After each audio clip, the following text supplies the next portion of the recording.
Perkenalkan dulu, nama saya Tanaya Pinastika atau bisa dipanggil juga Tanaya.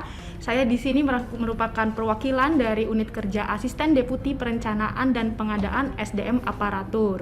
Kemudian kalau terkait dengan peran, saya sebagai bagian dari Panitia Seleksi Nasional sekaligus validator usulan instansi daerah. Kita nanti bicara di seleksi pertama itu kan ada guru XTHK 2 dan guru non ASN yang mengajar di sekolah negeri. Dua kelompok ya? Dua kelompok di seleksi pertama. Sedangkan di seleksi yang kedua itu akan bertambah lagi yang bisa mendaftar. Ada siapa lagi memang nih kata Naya? Ada dua yang entitas baru, yaitu guru swasta yang terdaftar dalam data Dapodik, lalu kemudian lulusan PPG yang belum mengajar tetapi sudah terdaftar dalam data Dapodik. Tambah banyak dong saingannya ya. Tetap. Jadi 4 kategori. Iya betul, tetapi kan di sini dari segi kebutuhan juga akan semakin berkurang.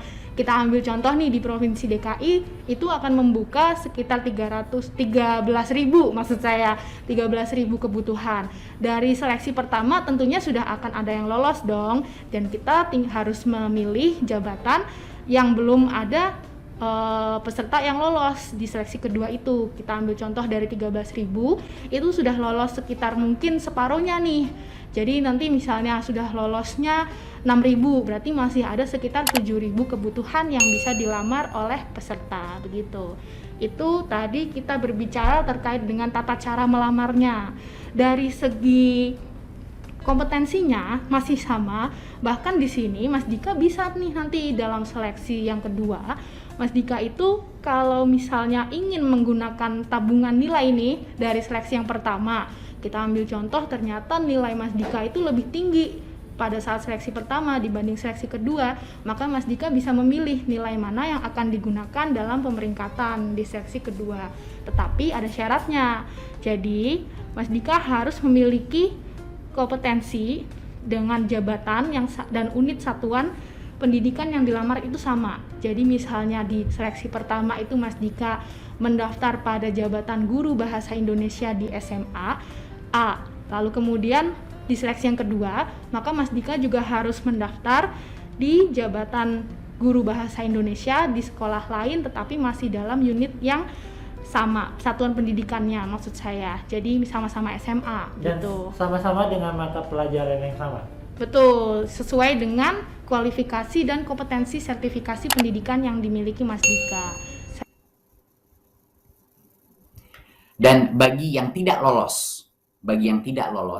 passing grade dan tidak lolos dan formasi, jangan khawatir karena bisa mengambil tesnya lagi di tahun ini kalau mau. Tapi kalau butuh waktu untuk belajar lebih lama, bisa juga untuk tahun depan. Jadinya setiap guru honorer diberikan 3 kesempatan mengambil tes seleksi, ya. Jadinya bisa memberikan jangka waktu untuk belajar lagi dan mencoba lagi untuk mendapatkan.